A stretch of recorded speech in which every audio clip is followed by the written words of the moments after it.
आप जानते हो, अगर एक लेसन है जो मुझे बार बार, जितनी बार गिनूं उससे भी ज्यादा बार सिखाया गया है, तो वो यही है। मार्केट आपको एक्टिव रहने के लिए पे नहीं करता, मार्केट आपको राइट होने के लिए पे करता है। और राइट होने का मतलब अक्सर ये होता है कि आपको कुछ भी नहीं करना सीखना पड़ता है। यही सबसे मुश्किल हिस्सा है। आप समझ रहे हो मैं क्या कह रहा हूं? हर कोई ट्रेड करना चाहता है, हर किसी को एक्शन चाहिए, लेकिन मार्केट कोई स्लॉट मशीन नहीं है। मार्केट एक वेइंग मशीन है, और ये एक वेटिंग गेम है। आपको अर्ली होने के लिए पैसा नहीं मिलता, आपको लेट होने के लिए भी पैसा नहीं मिलता। आपको सिर्फ तब पैसा मिलता है जब आपके पास सही सेटअप हो और उसे वेट करने का पेशेंस हो। अब सवाल यह है, ज्यादातर लोग इस बिजनेस में फेल क्यों हो जाते हैं? क्या इसलिए कि उन्हें चार्ट पढ़ना नहीं आता? नहीं। बहुत से लोगों को लाइंस और बार्स अच्छे से आते हैं। क्या इसलिए कि उनके पास पैसा कम होता है? हमेशा ऐसा नहीं होता। लोग फेल इसलिए होते हैं क्योंकि वो वेट नहीं कर पाते। उन्हें हर हाल में एक्शन चाहिए, बिल्कुल उस आदमी की तरह जिसे हाथ में ताश के पत्ते चाहिए ही चाहिए। एक्साइटमेंट की ये एज, मूवमेंट की ये क्रेविंग, ट्रेडिंग में ये पॉइजन है। क्या कभी ऐसा हुआ है कि आप चार्ट को घूर रहे हों और सोच रहे हों, चलो बस गेम में रहने के लिए कुछ लगा देता हूं? यही वो अर्ज है जो अकाउंट्स खाली कर देती है। जब मैंने शुरुआत की थी, मैं एक बकेट शॉप में एक लड़का था, टेप को टिक बाय टिक देखता हुआ, कॉइन बाय कॉइन चलता हुआ। मुझे लगता था कि ट्रिक ये है कि मैं बहुत क्लेवर बनूं, हर छोटी मूवमेंट पकड़ूं और ट्रेड करूं। और हां, कभी कभी ये काम करता था, लेकिन ज्यादातर समय नहीं करता था। कहीं थोड़ा जीतता, कहीं थोड़ा हारता, और वीकेंड में मेरे पास दिखाने के लिए कुछ भी नहीं होता था सिवाय थकान के। तभी मुझे समझ आया, पैसा कांस्टेंट ट्रेडिंग से नहीं बनता, पैसा बनता है बैठने से, पैसा बनता है वेट करने से, जब तक रियल प्ले सामने ना आ जाए। अजीब लगता है ना कि सबसे ज्यादा पैसा ट्रेड करके नहीं बल्कि वेट करके बनता है, लेकिन यही सच है। मार्केट को इम्पेशेंस पनिश करना आता है। आप चेज करोगे तो पे करोगे, आप गेस करोगे तो पे करोगे, आप ट्रेड्स फोर्स करोगे तो पे करोगे। लेकिन अगर आप वेट करोगे, अगर आप अपने हाथ पॉकेट्स में डालकर बैठ जाओगे जब तक पिक्चर साफ ना हो जाए, तो आपको खुद हैरानी होगी कि कैसे ऑड्स आपके फेवर में झुकने लगते हैं। असल ट्रिक ये मानना है कि आपको हर दिन ट्रेड करने की जरूरत नहीं है। क्या आपको लगता है कि बिग मनी रोज की छोटी लड़ाइयों में बनता है? नहीं, बिग मनी बनता है बिग मूव्स में। और बिग मूव्स हर घंटे नहीं आते, हर दिन भी नहीं आते। वो तब आते हैं जब कंडीशंस पूरी तरह राइप होती हैं, और तब तक आप वेट करते हो। सेटअप्स की बात समझो, वो बिल्कुल ट्रेन शेड्यूल जैसे होते हैं। अगर एक ट्रेन छूट जाए तो ट्रैक्स पर दौड़कर उसे पकड़ने की कोशिश मत करो, दूसरी ट्रेन आएगी। लेकिन आपको ये पता होना चाहिए कि आप कौन सी ट्रेन का इंतजार कर रहे हो और वो कहां रुकती है। ज्यादातर ट्रेडर्स को अपने सेटअप्स तक नहीं पता होते, वो बस हर चलती चीज पर कूद जाते हैं। ये ट्रेडिंग नहीं है, ये गैम्बलिंग है, और गैम्बलिंग खुद को बर्बाद करने का बढ़िया तरीका है। आप कसीनो में जाकर ये तो नहीं सोचते कि हर हैंड खेलकर हाउस को हरा दोगे, है ना? तो फिर मार्केट में ऐसा क्यों करते हो? मेरे बेस्ट ट्रेड्स, जिनसे घर, गाड़ियां और बहुत कुछ आया, वो लक या हंचेस से नहीं आए। वो आए उन सेटअप से जिन्हें मैं जानता था, उन पैटर्न से जिन पर मुझे भरोसा था, और उन कंडीशन से जो परफेक्टली अलाइन हुई थी। और जब तक वो अलाइन नहीं हुई, मैंने कुछ भी नहीं किया। यही वो सीक्रेट है जिसे ज्यादातर लोग एक्सेप्ट नहीं करना चाहते। वेटिंग बाहर से देखने में कुछ न करने जैसा लगता है, लेकिन सच्चाई ये है, वेटिंग भी काम है, वेटिंग डिसिप्लिन है, वेटिंग ही ट्रेडर की असली क्राफ्ट है। क्या आप चार्ट सामने रखकर बैठे रह सकते हो और कुछ न करें? क्या आप खुद को रोक सकते हो जब उंगलियां बटन क्लिक करने को बेचैन हो? यही असली टेस्ट है। पहले मुझे लगता था कि मुझे हर स्विंग पकड़ना है, ऊपर नीचे साइडवेज, हर मूव में होना जरूरी है। और जानते हो इसका रिजल्ट क्या हुआ? कमीशंस, मिस्टेक्स और एक चोट खाया हुआ ईगो। फिर एक दिन मैंने खुद को पकड़ लिया। मुझे समझ आया, मुझे हर स्विंग नहीं चाहिए, मुझे सिर्फ मूव का फैट पार्ट चाहिए, वो बड़ा मिडिल हिस्सा जहां ऑड्स साफ होते हैं, मोमेंटम होता है और सेटअप को नकारा नहीं जा सकता। वो मेरे लिए एक रेवलेशन था। अब बताओ, क्या आप समझ रहे हो मैं क्या कहना चाहता हूं? मार्केट आपको हमेशा चांसेस देगा, लेकिन हर चांस एक जैसा नहीं होता। कुछ सिर्फ नॉइस होते हैं, कुछ ट्रैप्स होते हैं, और कुछ बहुत ही रेयर गोल्डन चांसेस होते हैं। और एक ट्रेडर के तौर पर आपको खुद को ट्रेन करना पड़ता है कि आप सिर्फ उन गोल्डन चांसेस का इंतजार करें। अब चार्ट्स की बात करते हैं। चार्ट्स आपका मैप होते हैं, आपका कंपास होते हैं। वो बताते हैं कि आप अभी कहां खड़े हो और मार्केट पहले कहां जा चुका है। लेकिन चार्ट्स आपके कान में फ्यूचर फुसफुसा कर नहीं बताते। यहीं पर सेटअप्स काम आते हैं। सेटअप कोई जादू नहीं है, ये बस एक कंडीशन होती है, एक सिग्नल होता है, हालातों का ऐसा मेल जो ऑड्स को आपके फेवर में झुका देता है। हो सकता है वो रेंज के ऊपर एक ब्रेकआउट हो सकता है वो सपोर्ट तक आया हुआ एक पुल बैक हो सकता है वॉल्यूम का सर्ज हो जो स्ट्रेंथ कंफर्म करता है। जो भी हो, आपको अपने सेटअप को ऐसे जानना चाहिए जैसे अपने हाथ की रेखाएं, क्योंकि अगर आप नहीं जानोगे तो आप चार्ट पर ऐसे सेटअप्स भी देखने लगोगे जो असल में होते ही नहीं। सच बताऊं, क्या कभी आपने सिर्फ ट्रेड लेने के लिए चार्ट पर जबरदस्ती पैटर्न ढूंढने की कोशिश की है? यही इम्पेशंस का खतरा है। आप वो देखने लगते हो जो असल में वहां है ही नहीं। और एक और सच्चाई सुन लो, मार्केट आपको ऑलमोस्ट सेटअप के लिए रिवॉर्ड नहीं करता। ऑलमोस्ट से पैसा नहीं बनता। या तो सेटअप है या नहीं है, और जब नहीं है तो आप वेट करते हो। यही फर्क होता है प्रोफेशनल और एमेच्योर के बीच। एमेच्योर को बस ट्रेड चाहिए, प्रोफेशनल को राइट ट्रेड चाहिए।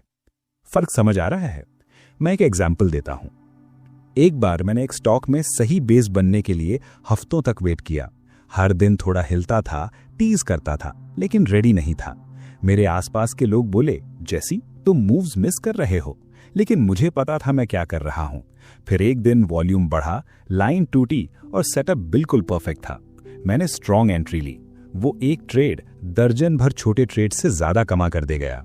और अगर मैंने उससे पहले वाले हफ्ते नॉइस के पीछे भागकर खुद को थका दिया होता तो शायद वो ट्रेड मैं मिस कर देता। अब जरा अपने हैबिट्स के बारे में सोचो। ट्रेडिंग में पेशेंस वैसी ही है जैसे बैंक में कैपिटल। हर वो ट्रेड जो आप नहीं लेते, हर वो खराब सेटअप जो आप स्किप करते हो, वो पैसा बचा हुआ पैसा है, और बचा हुआ पैसा ही सही मौके पर काम आता है। मार्केट आपको आधे अधूरे पैटर्न्स दिखाएगा, मे बी, ऑलमोस्ट, शायद, ऐसे सिग्नल्स देगा, लेकिन आपको रेजिस्ट करना होगा। क्यों? क्योंकि आपका काम हर कार्ड खेलना नहीं है। आपका काम सिर्फ विनिंग कार्ड्स खेलना है। पोकर टेबल पर बैठकर क्या आप हर हैंड में चिप्स डाल देते हो? अगर ऐसा करोगे तो 1 घंटे में खाली हो जाओगे। स्मार्ट प्लेयर ज्यादा हैंड्स फोल्ड करता है, कम खेलता है। ट्रेडिंग में भी वही रूल है। फोल्डिंग भी गेम का हिस्सा है। अब वेल्थ की बात करते हैं। ट्रेडिंग में वेल्थ 100 ट्रेड्स एक हफ्ते में करने से नहीं आती। वेल्थ आती है कंपाउंड प्रॉफिट से, समय के साथ गेम्स जमा करने से, और उन बड़े लॉसेस से बचने से जो आपको महीनों पीछे धकेल देते हैं। और बड़े लॉसेस क्यों होते हैं? इम्पेशेंस की वजह से। मार्केट कुछ नहीं दे रहा फिर भी ट्रेड फोर्स करने की इम्पेशेंस, लूजिंग आइडिया पर डबल डाउन करने की इम्पेशेंस, मूव निकल जाने के बाद उसे चेज करने की इम्पेशेंस। सच बताऊं, क्या कभी आपने किसी स्टॉक को बड़े ब्रेकआउट के बाद चेज किया है, ये सोचकर कि ये तो अभी शुरू हुआ है, और फिर उसे उल्टा घूमते हुए आपको जोरदार थप्पड़ मारते देखा है? वो इम्पेशेंस थी, वो डिसिप्लिन की कमी थी। ट्रेडर की सबसे बड़ी ताकत उसका दिमाग, उसका चार्ट या उसका सिस्टम नहीं होता। उसकी सबसे बड़ी ताकत होती है पेशेंस। पेशेंस के बिना बाकी सारे टूल्स बेकार हैं। आपके पास दुनिया का बेस्ट मेथड हो सकता है, लेकिन अगर आप उसके सिग्नल्स का इंतजार नहीं कर सकते तो आप डूबे हुए हो। ये कड़वी सच्चाई है। जरा उन टाइम्स के बारे में सोचो जब आपने पैसा खोया। क्या सच में मार्केट ने आपको धोखा दिया था, या फिर आपने अपने कंडीशंस का इंतजार नहीं किया? ज्यादातर ट्रेडर्स इसलिए नहीं हारते कि उन्हें नॉलेज कम होती है। वो इसलिए हारते हैं क्योंकि वो कुछ न करना नहीं सीख पाते। वो एक्टिविटी को प्रोग्रेस समझ लेते हैं। लेकिन ट्रेडिंग में उल्टा है। आप जितना कम करते हो उतना बेहतर करते हो, बशर्ते आप सही वक्त पर ही एक्ट करो। अजीब लगता है ना कि कम करने से ज्यादा मिलता है, लेकिन मार्केट्स में यही सच है। इसलिए मैं फिर कहता हूं, सेटअप्स का इंतजार करना सीखो। अपनी आंखों को ट्रेन करो, अपने सिग्नल्स पहचानो, हाथों पर बैठ जाओ जब तक वो सिग्नल्स सामने ना आ जाएं, और जब आ जाएं तो पूरे कन्विक्शन के साथ एक्शन लो। यही ट्रेडिंग है, यही बिल्ड करने का तरीका है। और मुझे गलत मत समझना, वेटिंग का मतलब आलस नहीं है, वेटिंग का मतलब डे ड्रीमिंग नहीं है। वेटिंग का मतलब है प्रेपरेशन। चार्ट स्टडी करना, लेवल्स देखना, कंडीशंस मार्क करना और खुद को रेडी रखना। क्योंकि जब सेटअप आता है तो आप हेजिटेट नहीं कर सकते, आप सोए हुए नहीं हो सकते। आपको स्ट्राइक करने के लिए रेडी रहना होगा। क्या आपको यहां बैलेंस समझ आ रहा है? बहुत जल्दी तो गलत, बहुत देर से तो भी गलत। राइट टाइम पर आप जीतते हो, और उस मोमेंट को पकड़ने का सिर्फ एक तरीका है, वेट करते हुए खुद को प्रिपेयर करना। सच्चाई यह है कि ट्रेडिंग इंटेलिजेंस से ज्यादा टेम्परामेंट का खेल है। मार्केट सबसे इंटेलिजेंट लोगों को भी हम्बल कर देता है, लेकिन पेशेंट आदमी, डिसिप्लिन्ड आदमी वो टिकता है। क्यों? क्योंकि वो अपनी पिच का इंतजार कर सकता है, बिल्कुल वैसे ही जैसे एक बैटर हर बॉल पर स्विंग नहीं करता। वो सिर्फ उसी बॉल का वेट करता है जो उसकी जोन में आती है, और फिर वो पूरी ताकत से स्विंग करता है। यही जीतने का तरीका है। अब खुद से पूछो, क्या तुम हर पिच पर स्विंग कर रहे हो या अपनी पिच का इंतजार कर रहे हो? यही वो सवाल है जिसका जवाब तुम्हें देना है। मैं तुम्हें एक बात साफ साफ बता दूं, मार्केट को तुम्हारी ओपिनियन से कोई फर्क नहीं पड़ता। मार्केट को तुम्हारे एक्शन लेने की जरूरत से कोई फर्क नहीं पड़ता। मार्केट को तुम्हारी होप्स से भी कोई फर्क नहीं पड़ता। मार्केट सिर्फ सेटअप्स देखता है, कंडीशंस देखता है और प्रोबेबिलिटीज देखता है। तुम मार्केट को अपने हिसाब से मोड़ नहीं सकते। तुम सिर्फ खुद को मार्केट के साथ अलाइन कर सकते हो, और ये अलाइनमेंट तब आती है जब तुम वेट करते हो, जब तक मार्केट अपना पत्ता नहीं खोल देता। अब तुम्हें लग सकता है कि वेटिंग बोरिंग है, लेकिन मैं तुम्हें बताता हूं, एक बड़ा मूव पकड़ने में कुछ भी बोरिंग नहीं होता। एक ट्रेड को अपने फेवर में दौड़ते हुए देखना बोरिंग नहीं होता, जबकि बाकी लोग सिर खुजा रहे होते हैं। वो सेटिस्फैक्शन, वो प्रॉफिट, वो सिर्फ इसलिए आता है क्योंकि तुमने वेट किया। बोर्डम सक्सेस की कीमत है। सवाल यह है, क्या तुम बोर्डम सह सकते हो? क्या तुम क्वाइट डेज में बिना एक्शन फोर्स किए बैठे रह सकते हो? अगर हां, तो इस गेम में तुम्हारे पास चांस है। अगर नहीं, तो सच कहूं, तुम्हें कोई और काम ढूंढ लेना चाहिए। मैंने क्राउड को देखा है। क्राउड को एक्साइटमेंट पसंद है। उन्हें चैटर चाहिए, टिप्स चाहिए, एक्शन चाहिए। लेकिन क्राउड ज्यादातर गलत होता है। क्यों? क्योंकि वो इम्पेशेंट होता है। वो चुपचाप बैठ नहीं सकता।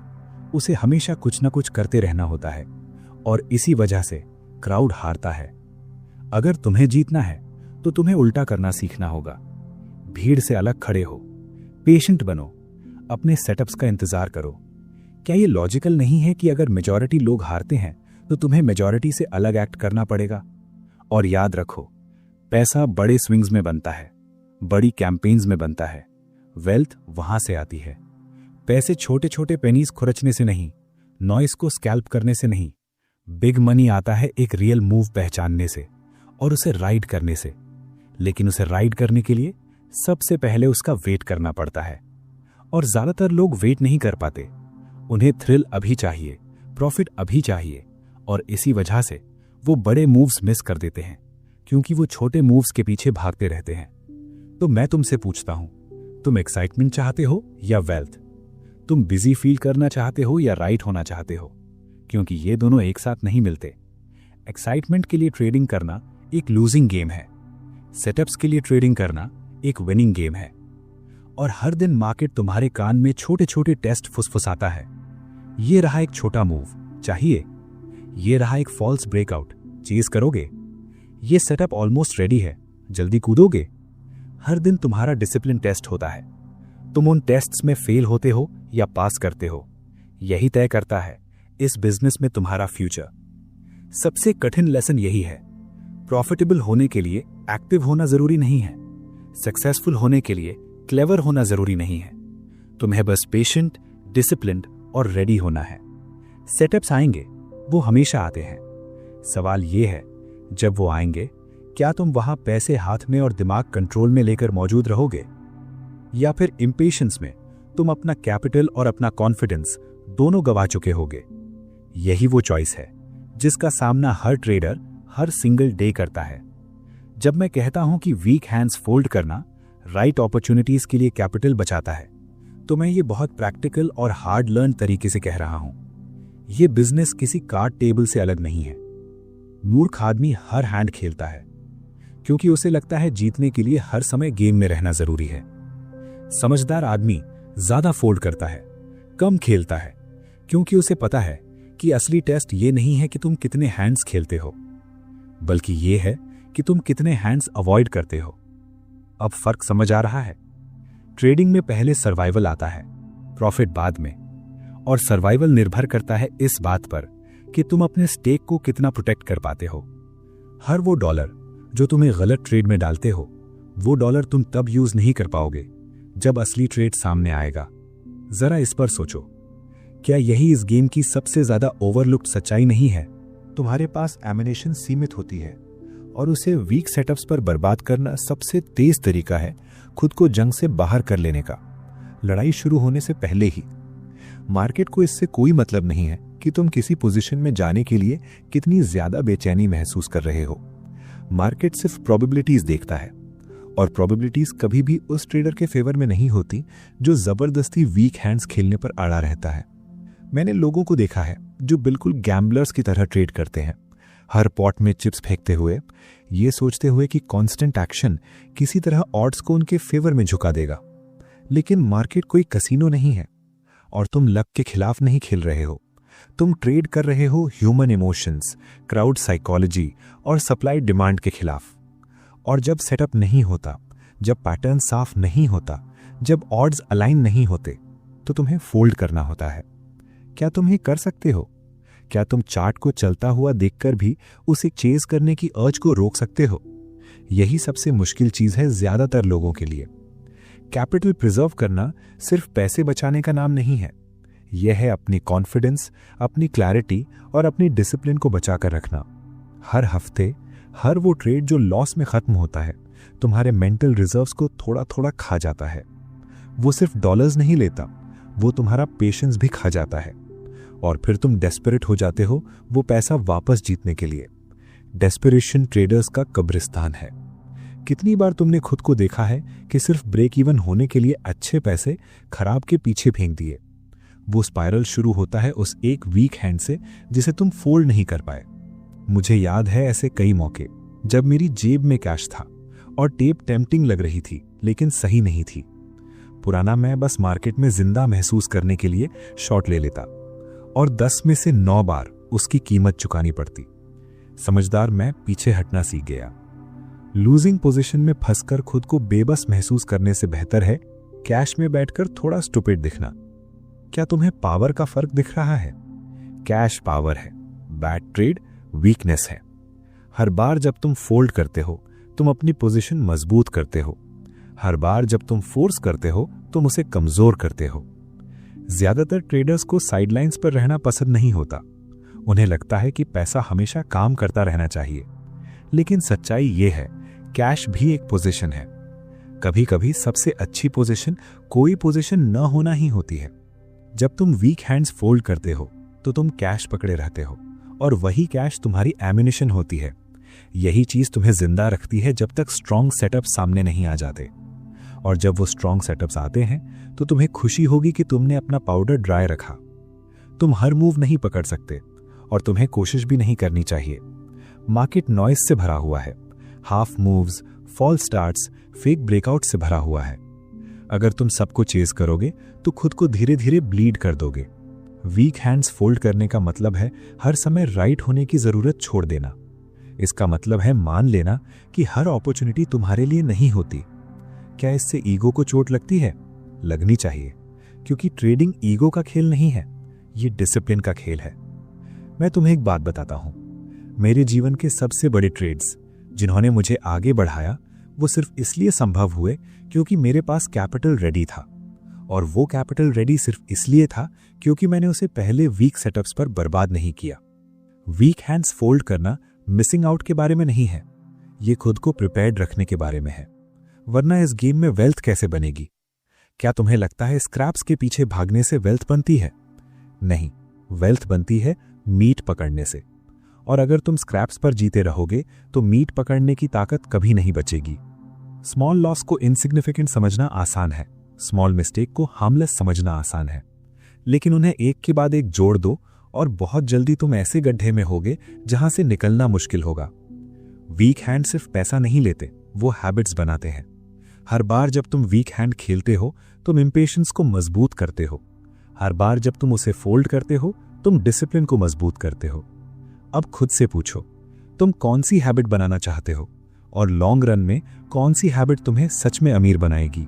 सीधे शब्दों में कहूं तो ट्रेडिंग में वीक हैंड्स फोल्ड करना अपनी फ्यूचर को प्रोटेक्ट करने जैसा है। तुम नहीं जानते अगला बड़ा सेटअप कब आएगा। हो सकता है कल आए, हो सकता है अगले हफ्ते आए, लेकिन जब वो आएगा तो एक्शन लेने के लिए तुम्हारे पास पैसा होना जरूरी है। अगर तुमने वो पैसा खराब ट्रेड्स में उड़ा दिया तो तुम सिर्फ अपॉर्चुनिटी को हाथ से निकलते हुए देखते रह जाओगे।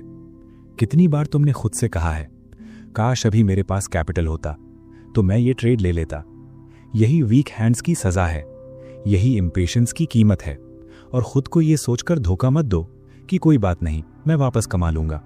मार्केट सेकंड चांसेस नहीं देता। जब सही सेटअप आता है तो वो तुम्हारे अकाउंट रीबिल्ड होने का इंतजार नहीं करता। वो उस इंसान को रिवॉर्ड करता है जो रेडी होता है, और पीछे छोड़ देता है उसे जिसने अपना स्टेक बर्बाद कर दिया। यही कड़वी सच्चाई है। क्या तुम इसे सहन कर सकते हो? क्राउड के बारे में सोचो।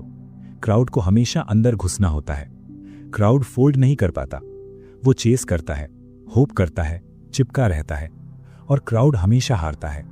अगर तुम्हें क्राउड से अलग खड़ा होना है तो तुम्हें अलग तरह से एक्ट करना होगा। जब वो खेलें तुम फोल्ड करो, जब वो भागें तुम बैठो, जब वो जल्दी करें तुम वेट करो। यही कैपिटल बचाने का तरीका है, यही इस गेम में टिके रहने का तरीका है। हर फोल्ड एक डिसीजन होता है। हर फोल्ड कहता है कि ये मेरा हैंड नहीं है, ये मेरा ट्रेड नहीं है। यही पावर है, यही कंट्रोल है। एमेच्योर सोचता है फोल्ड करना कमजोरी है, प्रोफेशनल जानता है कि यही ताकत है। अब बताओ तुम कौन हो? मैंने हफ्तों, कभी कभी महीनों तक एक भी ट्रेड नहीं लिया है। लोग कहते थे जैसी तुम एक्शन मिस कर रहे हो, लेकिन मैं कुछ भी मिस नहीं कर रहा था। मैं अपनी हैंड का इंतजार कर रहा था, और जब वो आई मैंने उसे बड़े लेवल पर खेला। यही फर्क है डैबलिंग और ट्रेडिंग में। डैबलर्स वीक हैंड्स को कुतरते रहते हैं और अंत में टूट जाते हैं। ट्रेडर्स उन्हें फोल्ड करते हैं, वेट करते हैं और सही वक्त पर स्ट्राइक करते हैं।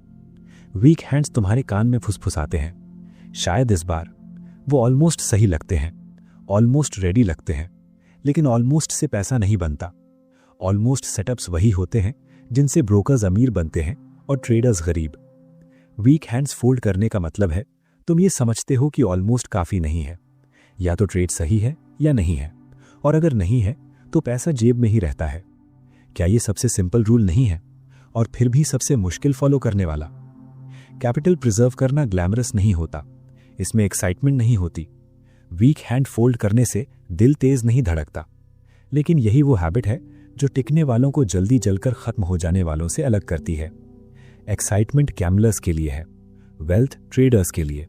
और वेल्थ बनती है डिसिप्लिन से, पेशेंस से और वीक हैंड्स फोल्ड करने से, ताकि स्ट्रॉन्ग हैंड्स को पूरी ताकत से पकड़ा जा सके। इस रूल की खूबसूरती ये है कि ये कभी बदलता नहीं। मार्केट्स बदलते हैं, टेक्नोलॉजी बदलती है, पैटर्न्स शिफ्ट होते हैं, लेकिन वीक हैंड्स फोल्ड करके कैपिटल बचाने का प्रिंसिपल हमेशा एक जैसा रहता है। ये मेरे समय में काम करता था और 100 साल बाद भी करेगा, क्योंकि ये चार्ट्स या मशीन्स की बात नहीं है, ये ह्यूमन नेचर की बात है। ह्यूमन नेचर इम्पेशेंट है, ग्रीडी है, फियरफुल है। वीक हैंड्स फोल्ड करना इन सबका एंटीडोट है। ये वो एज है जिसे तुम हमेशा कंट्रोल कर सकते हो। तो मैं तुमसे पूछता हूं, अगली बार जब कोई चार्ट टेम्पटिंग लगे लेकिन परफेक्ट ना हो, तो तुम क्या करोगे? फोल्ड करोगे या खेलोगे? कैपिटल बचाओगे या वीक हैंड पर रिस्क लोगे? यही डिसीजन बार बार दोहराया गया इस बिजनेस में तुम्हें बनाता है या बिगाड़ देता है। जब मैं कहता हूं कि वेटिंग के दौरान प्रिपरेशन ट्रेडिंग के दौरान एग्जीक्यूशन जितनी ही जरूरी है, तो मैं इसे बिल्कुल लिटरल तरीके से कहता हूं। लोग सोचते हैं वेटिंग मतलब आलस, जैसे मार्केट के बाहर बैठना टाइम वेस्ट करना हो, लेकिन सही तरीके से की गई वेटिंग सबसे कठिन काम होती है। वेटिंग मतलब स्टडी करना, अपने एज को शार्पन करना, अपने दिमाग को ट्रेन करना, ताकि सही वक्त पर तुम हेजिटेट न करो। क्या तुम्हें लगता है एक ट्रेडर बस उठता है, बाय या सेल क्लिक करता है और फॉर्चून गोद में आ गिरती है? नहीं, फॉर्चून बनती है उन क्वाइट आवर्स में जब वो देख रहा होता है, लिख रहा होता है, एनालाइज कर रहा होता है और प्रिपेयर कर रहा होता है। मेरी जिंदगी में ऐसे दिन आए हैं जब मैंने एक भी ट्रेड नहीं लिया, एक भी नहीं। बाहर वालों को लगता था मैं कुछ नहीं कर रहा हूं, लेकिन अंदर मैं काम कर रहा था। मैं टेप देख रहा था, मैं चार्ट्स मार्क कर रहा था, मैं सीख रहा था कि स्टॉक स्ट्रांग होने पर कैसे बिहेव करता है और वीक होने पर कैसे। यही प्रिपरेशन है, क्योंकि जब वक्त आया, जब सेटअप लाइनअप हुआ, तो मैं उस स्टॉक को एक पुराने दोस्त की तरह जानता था। मुझे पता था वो कैसे सांस लेता है, मुझे पता था वो कैसे रिएक्ट करता है, और इसी वजह से मैं बिना हेजिटेशन तुरंत एक्शन ले पाया। अब बताओ, क्या तुम्हें समझ आ रहा है कि वेटिंग को एक्टिव क्यों होना चाहिए, पैसिव नहीं? प्रिपरेशन ही वो चीज है जो आपको कन्विक्शन देती है। इसके बिना सबसे अच्छा सेटअप भी अनसर्टन लगने लगता है। जरा सोचो, अगर वेटिंग के दौरान तुमने कोई काम ही नहीं किया, अगर तुमने लेवल्स नहीं देखे, रेंजेस नहीं समझे, वॉल्यूम पर ध्यान नहीं दिया, तो जब आखिरकार मूव आएगा तुम खुद पर ही डाउट करने लगोगे, तुम हेजिटेट करोगे, तुम कंफ्यूज हो जाओगे, और जहां बिग खेलना चाहिए वहां स्मॉल खेलोगे, और हेजिटेशन पैसा खा जाता है। लेकिन अगर तुम लगातार प्रिपेयर करते रहे हो तो जैसे ही सिग्नल फायर होता है तुम स्ट्राइक करने के लिए रेडी होते हो। यही वो एज है जिसकी तुम्हें जरूरत है ना? बहुत से ट्रेडर्स पेशेंस और लेजीनेस को एक समझ लेते हैं। वो कहते हैं, मैं अपने सेटअप का वेट कर रहा हूं, लेकिन वेट करते हुए वो कुछ करते ही नहीं। फिर जब सेटअप आता है वो अनप्रिपेयर्ड होते हैं, एंट्री में गलती करते हैं, पोजीशन साइज गलत ले लेते हैं, स्टॉक थोड़ा सा हिलता है तो पैनिक कर जाते हैं। ये पेशेंस नहीं है, ये नेग्लेक्ट है। वेटिंग काम छोड़ने का बहाना नहीं है, वेटिंग ही काम है। क्या तुम्हें फर्क समझ आ रहा है? मैं एक एग्जांपल देता हूं। मान लो कोई स्टॉक हफ्तों से कंसोलिडेट कर रहा है। एमेचर उसे इग्नोर करके वेट करता है। वो बस उम्मीद करता है कि किसी दिन वो चार्ट खोले और ब्रेकआउट दिख जाए। लेकिन प्रोफेशनल रोज उसे स्टडी करता है। वो देखता है रेंज कैसे नैरो हो रही है, वॉल्यूम का बिहेवियर कैसा है, और बायर्स सपोर्ट पर कैसे स्टेप इन कर रहे हैं। जब ब्रेकआउट आता है प्रोफेशनल पूरी तरह रेडी होता है। उसे पता होता है कौन से प्राइस लेवल्स इंपॉर्टेंट हैं, उसे पता होता है वो कितना रिस्क लेने को तैयार है, उसे एग्जैक्ट ट्रिगर पता होता है, और जैसे ही मोमेंट आता है वो हेजिटेट नहीं करता। अब बताओ, कौन ज्यादा प्रॉफिट करेगा, वो जिसने इग्नोर करके वेट किया या वो जिसने प्रिपेयर करके वेट किया? एग्जीक्यूशन तेज होती है। एग्जीक्यूशन वो पल है जब तुम बटन दबाते हो। इसमें कुछ सेकंड्स लगते हैं, लेकिन प्रिपरेशन में आवर्स लगते हैं, डेज लगते हैं, कभी कभी वीक्स भी लगते हैं। और यही प्रिपरेशन एग्जीक्यूशन को पॉसिबल बनाती है। प्रिपरेशन के बिना एग्जीक्यूशन सिर्फ गैसिंग है। कितनी बार तुमने सिर्फ ठीक लग रहा है सोचकर ट्रेड ले लिया बिना असली काम किए, और कितनी बार वो ट्रेड्स ऐसे लॉसेस में बदले जिनकी तुम एक्सप्लेनेशन भी नहीं दे पाए। यही प्राइस है वेटिंग के दौरान प्रिपेयर ना करने की। मार्केट्स रेडीनेस को रिवॉर्ड करते हैं और स्लॉपीनेस को पनिश करते हैं। सेटअप्स अचानक आते हैं, अक्सर तब जब तुम उम्मीद भी नहीं करते। अगर तुम प्रिपेयर नहीं हो तो या तो तुम उन्हें मिस कर दोगे, या और भी बुरा, उन्हें बहुत देर से पहचानोगे। लेकिन अगर तुम क्वाइटली तैयारी कर रहे हो तो जैसे ही सेटअप बनेगा तुम उसे इंस्टेंटली पहचान लोगे। यही फर्क है मूव को अर्ली पकड़ने और उसे लेट चेस करने में। और मेंटल साइड को मत भूलो। प्रिपरेशन के बिना वेटिंग बोर्डम पैदा करती है, बोर्डम से इंपेशेंस आती है, इंपेशेंस से मिस्टेक्स होती हैं। लेकिन प्रिपरेशन के साथ वेटिंग तुम्हारे दिमाग को एंगेज्ड रखती है। तुम स्क्रीन को घूर कर कुछ होने का इंतजार नहीं कर रहे होते, तुम एक्टिवली कंडीशन स्टडी कर रहे होते हो, अपना प्लान रिफाइन कर रहे होते हो और अपनी रिस्पॉन्स रिहर्स कर रहे होते हो। ये तुम्हें शार्प रखता है। अब समझ आ रहा है कि वेटिंग कैसे टॉर्चर से ट्रेनिंग बन जाती है। इस बिजनेस में पैसा ज्यादा ट्रेड करने से नहीं बनता, पैसा बनता है बेटर ट्रेडिंग से, और बेटर ट्रेडिंग प्रिपरेशन से आती है। जितने भी ग्रेट ट्रेडर्स को मैं जानता था वो ट्रेडिंग से कहीं ज्यादा समय स्टडिंग में बिताते थे। वो अपने वेटिंग आवर्स का इस्तेमाल नॉलेज बनाने में, प्लान्स बनाने में और कन्विक्शन बनाने में करते थे। इसीलिए जब टाइम आता था वो फियरलेस दिखते थे। लेकिन वो फियरलेसनेस नहीं थी, वो प्रिपरेशन थी। एक सोल्जर की कल्पना करो बैटलफील्ड में। वो इसलिए नहीं जीतता क्योंकि वो हर चलती चीज पर गोली चला देता है। वो जीतता है क्योंकि उसने पहले से ट्रेनिंग ली होती है, उसे अपना वेपन पता होता है, उसे टेरेन की समझ होती है। बैटल शुरू होने से पहले ही आधी जीत प्रिपरेशन से तय हो चुकी होती है। ट्रेडिंग भी अलग नहीं है। क्या तुम सच में मानते हो कि बिना इस तरह की तैयारी किए मार्केट की लड़ाइयां जीत सकते हो? प्रिपरेशन आपको सरप्राइजेस से भी बचाती है। मार्केट ट्रैप से भरा हुआ है, false signals, head fakes, fake moves. अगर तुम प्रिपेयर्ड नहीं हो तो तुम उनमें फंस जाओगे। लेकिन अगर तुम स्टॉक के बिहेवियर को स्टडी कर चुके हो, अगर तुमने अपने की लेवल्स मार्क किए हुए हैं, तो तुम्हें तुरंत समझ आ जाएगा कि कुछ ठीक नहीं लग रहा। तुम जान जाओगे कब साइड में हट जाना है। यही फर्क है उस आदमी में जो हर फॉल्स ब्रेकआउट में फंस जाता है और उस आदमी में जो एक्शन लेने से पहले कंफर्मेशन का इंतजार करता है। और प्रिपरेशन का मतलब सिर्फ चार्ट देखना नहीं होता। प्रिपरेशन का मतलब है अपने माइंड को प्रिपेयर करना, अपने रिस्क प्लान को प्रिपेयर करना, अपनी एक्सपेक्टेशंस को प्रिपेयर करना। ट्रेड लेने से पहले तुम्हें यह सब पता होना चाहिए। अगर ट्रेड गलत हुआ तो एग्जिट कहां होगा, अगर सही हुआ तो प्रॉफिट कहां लोगे और कितना रिस्क लेने को तैयार हो। ये बातें एंट्री के बाद तय नहीं की जाती, ये वेटिंग के दौरान तय की जाती हैं, ताकि जब मोमेंट आए तो तुम सोचने में टाइम वेस्ट ना करो, सिर्फ एग्जीक्यूट करो। सिंपल है ना। ज्यादातर ट्रेडर्स इसलिए नहीं उड़ते क्योंकि उन्हें सेटअप्स नहीं मिलते, वो इसलिए उड़ते हैं क्योंकि वो सेटअप्स के लिए प्रिपेयर नहीं करते। वो बिना प्लान के एंटर करते हैं, बिना कॉन्टेक्स्ट के, बिना क्लैरिटी के। वो इंपल्सिवली एक्ट करते हैं और मार्केट उन्हें पनिश कर देता है। अगर वो वेटिंग का इस्तेमाल प्रिपरेशन में करते तो अपनी आधी मिस्टेक से बच सकते थे, लेकिन वो ऐसा नहीं करते। वो फ्लैट रहने को आइडल रहना समझ लेते हैं, बोर्डम को रेकलेसनेस में बदल देते हैं, और यही वजह है कि ज्यादातर लोग फेल होते हैं। प्रिपरेशन की एक और ताकत है, ये पेशेंस बनाती है। जब तुम डीपली स्टडी कर रहे होते हो, मार्किंग कर रहे होते हो, एनालाइजिंग कर रहे होते हो, तो नॉइज को चेस करने का मन कम होता है। तुम वीक ट्रेड्स फोर्स नहीं करते क्योंकि तुम्हें साफ पता होता है कि तुम्हारा सेटअप कैसा दिखता है। तुम जानते हो किन कंडीशंस का इंतजार है और बाकी हर चीज को उसी स्टैंडर्ड से कंपेयर कर सकते हो। और यही तुम्हें वीक ट्रेड्स को ना कहने की ताकत देता है। क्या यही की नहीं है बैड ट्रेड्स को रिफ्यूज करने की क्लैरिटी? प्रिपरेशन डिसिप्लिन को भी मजबूत करती है। तुम वेटिंग में जितना ज्यादा काम करते हो उतना ही कम मन करता है उस मेहनत को पुअर डिसीजंस पर बर्बाद करने का। अगर तुमने किसी सेटअप के लिए दिनों तैयारी की है तो तुम रैंडम ट्रेड्स में अपना फोकस नहीं गवाओगे, तुम अपने प्रोसेस की रिस्पेक्ट करोगे। लेकिन अगर प्रिपरेशन नहीं है तो हर छोटी विगल अपॉर्चुनिटी लगने लगती है। यही अनप्रिपेयर्ड वेटिंग का खतरा है। मैंने ये अनगिनत बार देखा है। एक ट्रेडर हफ्तों तक बस स्क्रीन घूरता रहता है, न प्रिपरेशन न प्लानिंग, बस वेटिंग। फिर अचानक मूव आता है और वो अंधे की तरह कूद पड़ता है, ओवर लेवरेज्ड, बिना प्लान, बिना एग्जिट। मार्केट उसके खिलाफ जाती है और वो पैनिक कर जाता है क्योंकि उसने एग्जिट प्रिपेयर ही नहीं की थी। वो हारता है और उसे ये भी नहीं पता क्यों। अब कंपेयर करो उस ट्रेडर से जिसने वेटिंग का सही इस्तेमाल किया। मूव आते ही उसे ठीक ठीक पता होता है क्या करना है, जीत या हार वो प्लान के हिसाब से एक्ट करता है।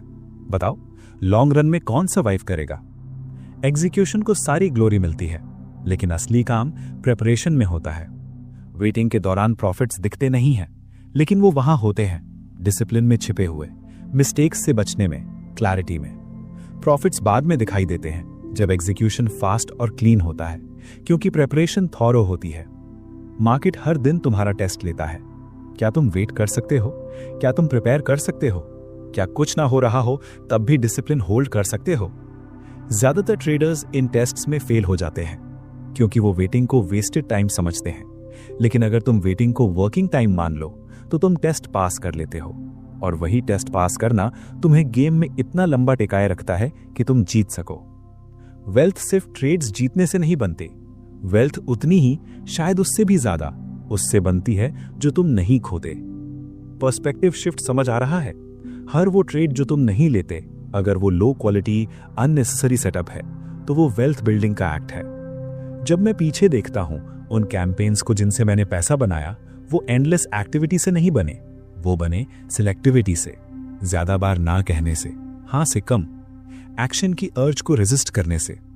शायद अभी तुम्हें रियलाइज ना हो, लेकिन रिस्ट्रेंट ट्रेडिंग की सबसे प्रॉफिटेबल स्किल है। कितनी बार तुमने खुद से कहा है बस और ट्रेड्स लेने होंगे तभी ज्यादा पैसा बनेगा, और कितनी बार उस सोच ने तुम्हें प्रॉफिट से ज्यादा लॉसेस दिए हैं। यही ट्रैप है। मार्केट एफर्ट को रिवॉर्ड नहीं करता, मार्केट प्रिसीजन को रिवॉर्ड करता है। अननेसेसरी ट्रेड्स टर्माइट्स की तरह होते हैं, अकाउंट को धीरे धीरे खाते रहते हैं। एक छोटा निबल कोई बड़ी बात नहीं लगता, लेकिन समय के साथ पूरा स्ट्रक्चर गिर जाता है और तुम्हें नुकसान तब दिखता है जब बहुत देर हो चुकी होती है। यही होता है जब तुम वो ट्रेड्स लेते रहते हो जो तुम्हारे हाईएस्ट स्टैंडर्ड पर खरे नहीं उतरते। एक छोटा स्टॉप आउट यहां, एक मामूली ड्रॉडाउन वहां, सब हार्मलेस लगता है, लेकिन उन्हें जोड़ दो और अचानक तुम्हारे बेस्ट ट्रेड्स की सारी कमाई मिट चुकी होती है। कड़वी सच्चाई यही है। प्रॉब्लम ये नहीं कि तुम्हारे विनर्स नहीं थे, प्रॉब्लम ये है कि तुमने उन्हें अवॉइडेबल लूजर्स के ढेर के नीचे दबा दिया। वेल्थ का एक रूप सब्ट्रैक्शन से भी आता है। पुअर ट्रेड्स हटाना, हाफ बेक्ड सेटअप्स हटाना, बोर्डम ट्रेड्स हटाना। जब तुम इन्हें हटाते हो तो रियल ट्रेड्स के लिए जगह बनती है। वेल्थ हर अपॉर्चुनिटी पकड़ने से नहीं बनती, वेल्थ बनती है फिल्टर करने से, जब तक कि सिर्फ बेस्ट ही ना बचे। क्या कोई ज्वेलर हर पत्थर रख लेता है जो उसे दिखे? नहीं, वो छांटता है, रिजेक्ट करता है, डिस्कार्ड करता है, जब तक कि सिर्फ असली जेम्स ना बचे। ट्रेडिंग में भी तुम्हें यही करना है।